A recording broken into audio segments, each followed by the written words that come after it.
New Delhi Thiruvananthapuram Kerala express Jat പ്രക്ഷോഭകർ തടഞ്ഞു.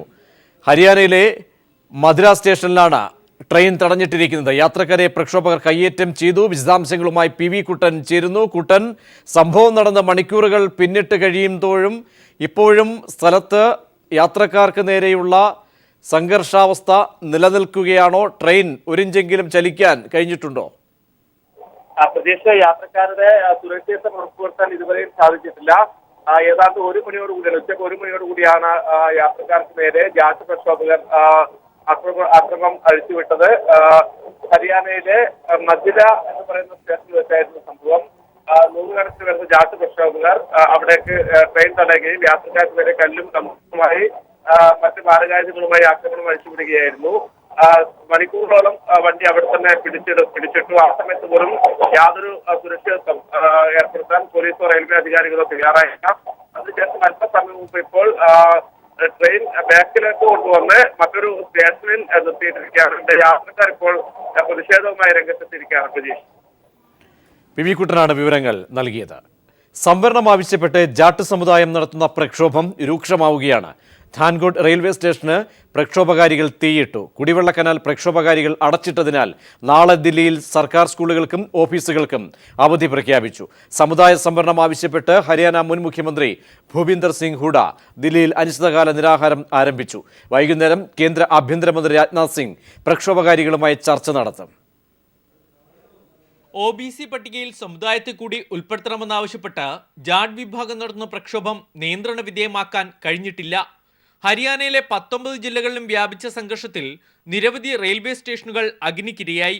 ദില്ലി ഹരിയാന അതിർത്തിയിലെ ഗുർഗാവിലെ ധ്യാൻകോട്ട് railway സ്റ്റേഷന്റെ ടിക്കറ്റ് കൗണ്ടർ തീവയ്പിൽ പൂർണ്ണമായും നശിച്ചു. 1000-ഓളം ട്രെയിൻ സർവീസുകൾ റദ്ദാക്കുകയോ വഴിതിരിച്ചു വിടുകയോ ചെയ്തതായി നോർത്ത് റെയിൽവേ അറിയിച്ചു. നിരവധി പോലീസ് സ്റ്റേഷനുകൾക്ക് നേരെയും ആക്രമണമുണ്ടായി. പെട്രോൾ പമ്പുകളെയും പ്രക്ഷോഭകാരികൾ വെറുതെ വിടുന്നില്ല. ദില്ലിയിലേക്ക് കുടിവെള്ളമെത്തിക്കുന്ന കനാൽ പ്രക്ഷോഭകാരികൾ അടച്ചിരുന്നു. ഇത് തുറക്കാൻ കഴിയാത്ത സാഹചര്യത്തിൽ ദില്ലിയിൽ ജലദൗർലഭ്യം രൂക്ഷമായി. തിങ്കളാഴ്ച മുതൽ വെള്ളം ലഭിക്കില്ലെന്ന് ദില്ലി സർക്കാരും അറിയിച്ചു. അതിനാൽ സർക്കാർ ഓഫീസുകൾക്കും സ്കൂളുകൾക്കും അവധി പ്രഖ്യാപിച്ചിട്ടുണ്ട്. കേന്ദ്ര ക്യാബിനറ്റ് സെക്രട്ടറി സ്ഥിതിഗതികൾ വിലയിരുത്തി. 49 കമ്പനി അർദ്ധസൈനിക വിഭാഗത്തെ കൂടുതലായി നിയോഗിച്ചതായി ഹരിയാന DGP YP സിംഗൾ അറിയിച്ചു. കൂടാതെ കരസേനാ വിഭാഗത്തെ ഹെലികോപ്റ്റർ മാർഗം എത്തിക്കും. ഇതിനിടയിൽ സമുദായ സംവരണം ആവശ്യപ്പെട്ട് നടക്കുന്ന സമരത്തിന് പിന്തുണയുമായി ഹരിയാന മുൻ മുഖ്യമന്ത്രിയും കോൺഗ്രസ് നേതാവുമായ ഭൂപീന്ദർ സിംഗ് ഹൂഡ ദില്ലിയിൽ അനിശ്ചിതകാല നിരാഹാരം ആരംഭിച്ചു. News bureau, Delhi. ഉമ്മൻചാണ്ടിക്കെതിരെ ഒളിയമ്പുമായി രമേശ് ചെന്നിത്തല. കളങ്കിതർ തെരഞ്ഞെടുപ്പിൽ മത്സരിക്കണമോ എന്ന് തീരുമാനിക്കേണ്ടത് ഹൈക്കമാൻഡാണെന്നും മുഖ്യമന്ത്രി ആരെന്ന് തെരഞ്ഞെടുപ്പിന് ശേഷം തീരുമാനിക്കുമെന്നും ചെന്നിത്തല വ്യക്തമാക്കി. സാധാരണഗതിയിൽ കോൺഗ്രസ് അങ്ങനെ ആരെങ്കിലും ഒരാളിനെ മുഖ്യമന്ത്രി സ്ഥാനാർത്ഥിയായിട്ട് പ്രൊജക്ട് ചെയ്യാറില്ല. തെരഞ്ഞെടുപ്പ് കഴിഞ്ഞ ശേഷം ഹൈക്കമാൻഡാണ് അത് തീരുമാനിക്കുന്നത്.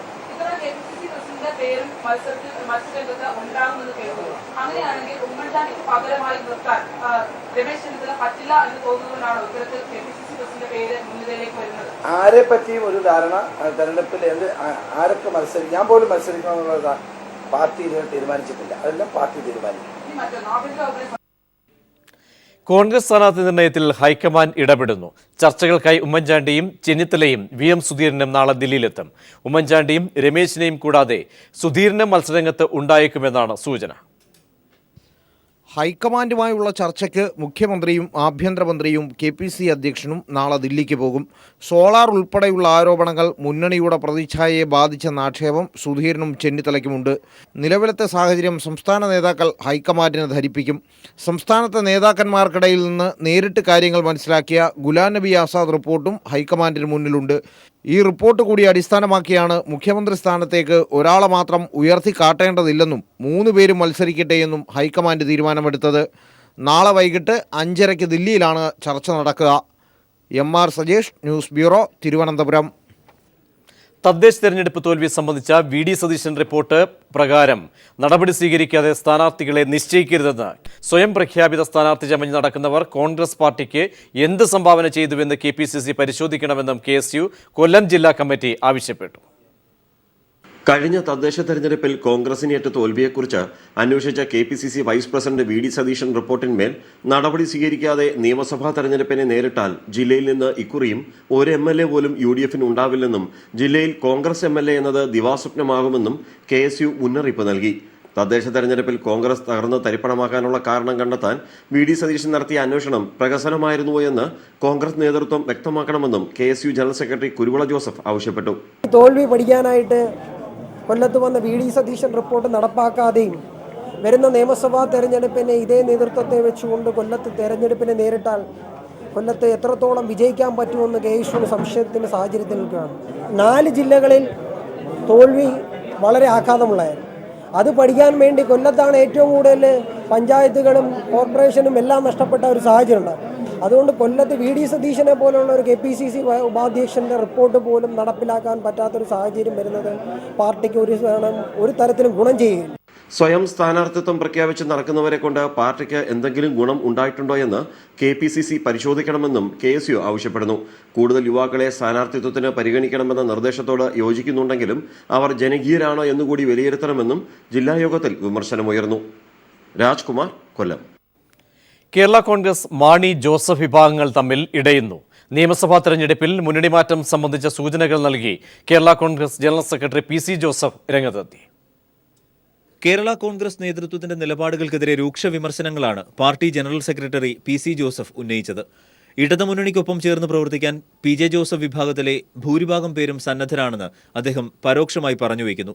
കേരള കോൺഗ്രസിൽ നിന്നും പ്രവർത്തകരുടെയും നേതാക്കളുടെയും കൊഴിഞ്ഞുപോക്കുണ്ടാകുമെന്നും ഇത് പുതിയ രാഷ്ട്രീയ ധ്രുവീകരണത്തിന് കളമൊരുക്കുമെന്നും അദ്ദേഹം പറഞ്ഞു.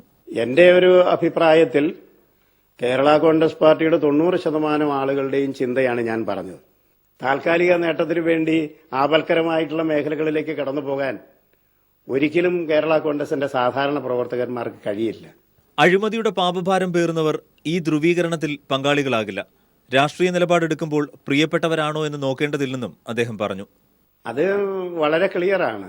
അഴിമതി കാണിച്ചവർക്ക് ആ ധ്രുവീകരണത്തിൽ അവരാരായാലും പങ്കുചേരാൻ കഴിയില്ലല്ലോ. ജോസഫ് വിഭാഗത്തിന് സീറ്റുകൾ പരിമിതപ്പെടുത്താനുള്ള നീക്കം ചിലരുടെ വ്യക്തി താൽപര്യമാണ്. അർഹതയില്ലാത്തവരെ താക്കോൽ സ്ഥാനങ്ങളിൽ പ്രതിഷ്ഠിക്കാനുള്ള നീക്കത്തിന്റെ ഭാഗമാണ് ഇതെന്നും PC ജോസഫ് പറഞ്ഞു. പിന്നെ ഈ പാർട്ടിയിൽ അഭിപ്രായം പറയുന്ന പഴയ ജോസഫ് ഗ്രൂപ്പിൽപ്പെട്ടവരെ എല്ലാവരും ഒഴിവാകണം എന്നാരോ ആഗ്രഹിക്കുന്നുണ്ട്. അങ്ങനെ ആഗ്രഹിക്കാൻ എന്താ ഒരു കാരണം എന്ന് പറയുന്നത് അർഹരല്ലാത്തവരെ അർഹതപ്പെടാത്ത സ്ഥാനങ്ങളിൽ പ്രതിഷ്ഠിക്കാനുള്ള ഒരു ശ്രമത്തിന്റെ ഭാഗമായിട്ട് അതിനെ കാണാൻ പറ്റും. News bureau, Idukki. അങ്കമാലി സീറ്റോ മൂവാറ്റുപുഴയോ തങ്ങൾക്ക് വേണമെന്ന് കേരള കോൺഗ്രസ് ജേക്കബ് ഗ്രൂപ്പ് ചെയർമാൻ ജോണി നെല്ലൂർ. ഇവയിൽ ഒന്നും ലഭിച്ചില്ലെങ്കിൽ താൻ മത്സരിക്കില്ലെന്നും ജോണി നെല്ലൂർ വ്യക്തമാക്കി. അങ്കമാലിയിലെ കോൺഗ്രസിൽ ഗ്രൂപ്പ് വഴക്ക് ശക്തമായതിനാൽ ഘടകകക്ഷി സ്ഥാനാർത്ഥിയാണ് ഉചിതമെന്നും അദ്ദേഹം അങ്കമാലിയിൽ പറഞ്ഞു. ഉമ്മൻചാണ്ടിക്ക് വെള്ളാപ്പള്ളി നടേശന്റെ പ്രശംസ. ഉമ്മൻചാണ്ടി നല്ല മുഖ്യമന്ത്രി എന്ന് വെള്ളാപ്പള്ളി. പാമ്പിനെയും പഴുതാരയും ഒരു കുടയിലാക്കി കൊണ്ടുപോകാൻ ഉമ്മൻചാണ്ടിക്കായെന്നും വെള്ളാപ്പള്ളി പറഞ്ഞു.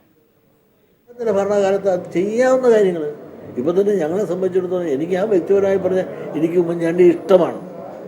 മുഖ്യമന്ത്രി എന്നതിൽ SNDP യോഗത്തെ ഒരുപാട് സഹായിച്ചെന്ന് പറയാം. എല്ലാവർക്കും കൊടുത്ത കൂട്ടത്തിൽ ഞങ്ങൾ അവഗണിച്ചിട്ടില്ല. മറ്റവർക്ക് അങ്ങനെയല്ലായിരുന്നു. എല്ലാവർക്കും കൊടുക്കുമ്പോൾ ഞങ്ങൾക്കൊന്നും തരത്തില്ല. പുതുപ്പള്ളിയിൽ ഉദ്ഘാടനത്തിനെത്തിയ മുഖ്യമന്ത്രിക്ക് നേരെ കരിങ്കൊടി. DYFI പ്രവർത്തകരാണ് മുഖ്യമന്ത്രിക്ക് നേരെ പ്രതിഷേധിച്ചത്.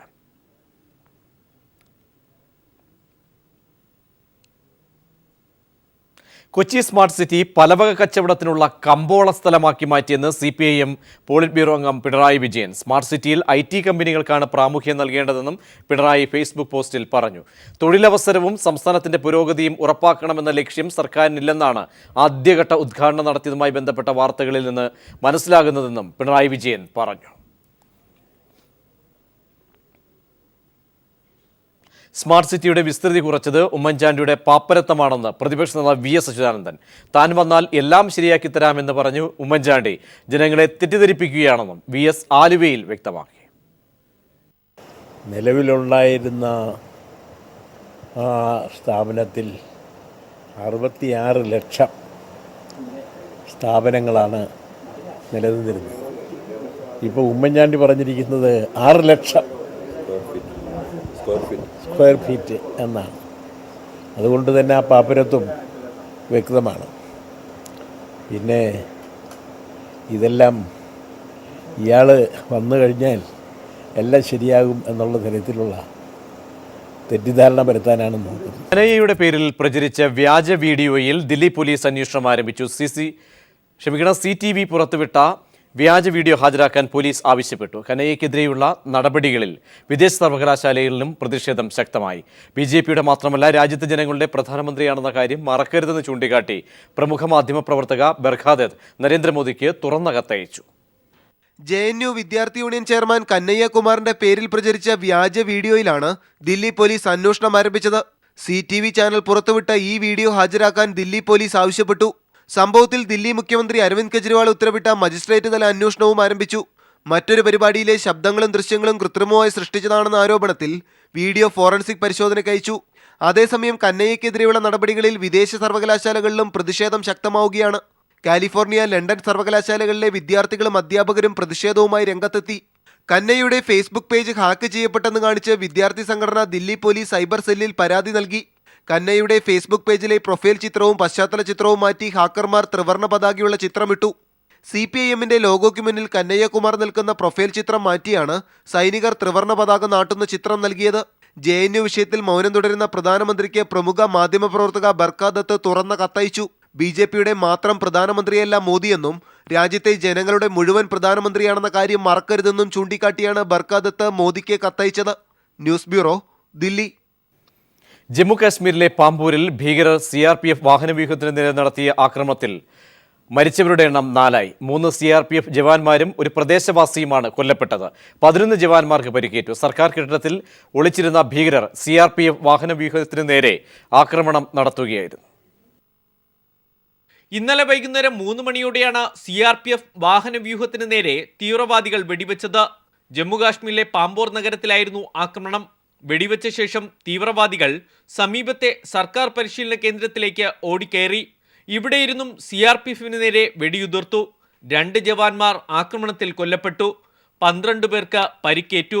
കെട്ടിടത്തിലുണ്ടായിരുന്ന ഒരു പ്രദേശവാസിയെയും തീവ്രവാദികൾ കൊന്നു. പിന്നീട് സൈന്യം സ്ഥലത്തെത്തി തീവ്രവാദികൾക്ക് നേരെ പ്രത്യാക്രമണം നടത്തി. കെട്ടിടത്തിലുണ്ടായിരുന്ന 120ഓളം പേരെ ഒഴിപ്പിച്ചു.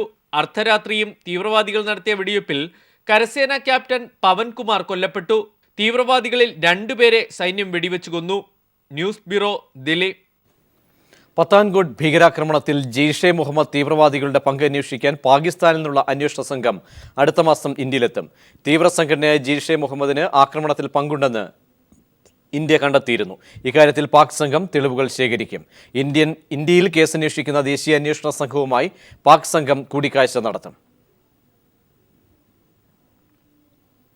JNU സംഭവങ്ങളുടെ പശ്ചാത്തലത്തിൽ ക്യാമ്പസുകളിൽ പ്രതീകാത്മക രാജ്യസ്നേഹ പരീക്ഷ നടത്താൻ SFI ഒരുങ്ങുന്നു. SFIയുടെ പതാക കൈവശം വയ്ക്കുന്ന വിദ്യാർത്ഥികളെ പോലും ദില്ലിയിൽ പോലീസ് അറസ്റ്റ് ചെയ്യുകയാണ്. രാജ്യമെമ്പാടും SFI പ്രവർത്തകർക്കും ഓഫീസുകൾക്കും നേരെ സംഘപരിവാർ പ്രവർത്തകർ ആക്രമണം വ്യാപിപ്പിക്കുന്ന പശ്ചാത്തലത്തിലാണ് രാജ്യസ്നേഹ പരീക്ഷ നടത്തുന്നതെന്ന് SFI ഭാരവാഹികൾ വാർത്താസമ്മേളനത്തിൽ അറിയിച്ചു. മനുഷ്യർ ഭരണകൂട ഭീകരതയുടെ ഇരകളാക്കപ്പെടുന്ന നടുക്കുന്ന കഥകളാണ് ദിനംപ്രതി രാജ്യതലസ്ഥാനത്ത് നിന്ന് വന്നുകൊണ്ടിരിക്കുന്നത്. അക്രമികളായ സ്വയം സേവകർക്ക് സംരക്ഷണം കൊടുക്കുകയും പ്രതിഷേധിക്കുന്നവരെ അടിച്ചമർത്തുകയും ചെയ്യുന്ന പോലീസ് RSS ഭീകരതയുടെ പശ്ചാത്തലത്തിലാണ് പ്രതീകാത്മക രാജ്യസ്നേഹ പരീക്ഷ നടത്താൻ SFI തീരുമാനിച്ചത്. വരുന്ന ഫെബ്രുവരി 23-ന് സംസ്ഥാനത്തെ എല്ലാ കലാലയങ്ങളിലും പരീക്ഷ നടക്കും. വിജയിക്കുന്നവർക്ക് രാജ്യസ്നേഹ സർട്ടിഫിക്കറ്റുകൾ വിതരണം ചെയ്യും.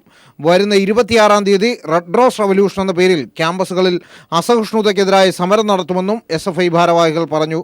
കഴിഞ്ഞ ദിവസം SFIയുടെ ഡൽഹി യൂണിവേഴ്സിറ്റിയിലെ സഖാക്കളെ അറസ്റ്റ് ചെയ്യുന്നത് SFIയുടെ പതാക ബാഗിൽ വെച്ചു എന്നുള്ള കുറ്റത്തിലാണ്. ബാഗിൽ വെച്ചു SFIയുടെ പതാക എന്നുള്ള കുറ്റത്തിന് സഖാക്കളെ അറസ്റ്റ് ചെയ്ത് 2 മണിക്കൂറിലധികം കസ്റ്റഡിയിൽ വെക്കുന്ന സ്ഥിതിയാണ്. രാജ്യത്താർക്കും ജീവിക്കാനുള്ള സുരക്ഷിതത്വം ഇല്ല എന്ന് പറഞ്ഞാൽ ഒരു കാര്യം ചെയ്യൂ, നിങ്ങൾ ജയിലിലേക്ക് വന്ന് കിടന്നോളൂ. അവിടെ നിങ്ങൾക്ക് തടവറയിൽ നിങ്ങൾക്ക് എല്ലാ സുരക്ഷിതത്വവും കിട്ടുമെന്ന് പറയുന്നത് പോലെയാണ്. ക്യാമ്പസുകളിൽ SFIയുടെ നേതൃത്വത്തിൽ ജൈവ പച്ചക്കറി കൃഷി ആരംഭിക്കാനും കൃഷിയിലൂടെ ലഭിക്കുന്ന പണം സാന്ത്വന കേന്ദ്രങ്ങൾക്ക് കൈമാറാനും SFI തീരുമാനിച്ചു. വാർത്താസമ്മേളനത്തിൽ SFI അഖിലേന്ത്യാ പ്രസിഡന്റ് VP സാനു, സംസ്ഥാന ഭാരവാഹികളായ Jaish C Thomas, M Vijin എന്നിവർ പങ്കെടുത്തു. News bureau, Thiruvananthapuram. കേന്ദ്രത്തിൽ RSSനെ എതിർത്താൽ രാജ്യദ്രോഹമെന്ന് തോമസ് ഐസക്. കേരളത്തിൽ RSSനെ എതിർത്താൽ UAPA ആണെന്നും തോമസ് ഐസക് കോഴിക്കോട്ട് പറഞ്ഞു. ഡൽഹിയിലെ RSSനെ എതിർത്താൽ അത് രാജ്യദ്രോഹമാണ്. കേരളത്തിൽ RSSനെ എതിർത്ത് കഴിഞ്ഞാൽ അത് UAPA ആണ്. ഇവിടെ ആ രാഷ്ട്രീയ സംഘടനത്തിൽ ജയരാജന് പങ്കുണ്ടെന്ന് സർക്കാരിന് തോന്നുന്നുണ്ടെങ്കിൽ അതിൻ്റെ കേസെടുക്കട്ടെ, അന്വേഷിക്കട്ടെ, ആരും ഇതിലല്ല. പക്ഷെ എന്തടിസ്ഥാനത്തിലാണ് കേരളത്തിലെ ഏറ്റവും വലിയ ജനാധിപത്യ പാർട്ടിയുടെ ഒരു ജില്ലാ സെക്രട്ടറിയെ ഭീകരനായിട്ട് മുദ്രകുത്തുന്നത്? അത് രാജ്നാഥിൻ്റെ പണിയാണ് എന്നുള്ളത് ഉമ്മൻചാണ്ടി തിരിച്ചറിയണം. പി ജയരാജന് ആരോഗ്യ പ്രശ്നമില്ലെന്ന റിപ്പോർട്ട് CBIയുടെ സമ്മർദ്ദത്തിന് വഴങ്ങിയാണെന്ന് EP ജയരാജൻ.